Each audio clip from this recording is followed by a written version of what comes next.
اب آپ دیکھیے کہ ہم ذرا جائزہ لیں کہ ہمارے دل میں عام طور پر کیا سوچیں رہتی ہیں، ہم کیا سوچتے رہتے ہیں.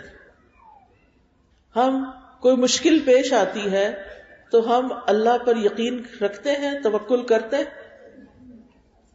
یا ہم چیخ پکار شروع کر دیتے ہیں. جو شخص مصیبت پر صبر نہ کرے اور نعمت ملنے پہ شکر نہ کرے وہ کیسا انسان ہے؟ کیا وہ دین پر ہے؟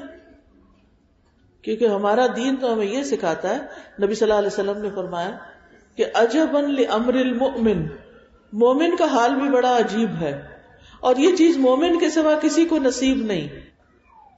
یہ مومن کی علامت ہے کیا کہ جب اسے تکلیف آتی ہے تو وہ صبر کرتا ہے، اور جب اس کو خوشی ملتی ہے تو وہ شکر کرتا ہے. ہمارا ایمان پھر کیسا ایمان ہے کہ جو تکلیف پہ صبر نہ کرے اور خوشی میں شکر نہ کرے. خوشی میں ہم آپے سے باہر ہو جاتے ہیں اور تکلیف کے وقت ہم کیا کرتے ہیں؟ واویلا شروع کر دیتے ہیں، رونا دھونا شروع کر دیتے ہیں. رونے میں منع نہیں ہے، لیکن چیخ پکار کے رونا منع ہے. اللہ سبحانہ تعالیٰ سے ناراض ہونا منع ہے. تو بہرحال دنیا کی زندگی کیا ہے؟ ایک امتحان ہے.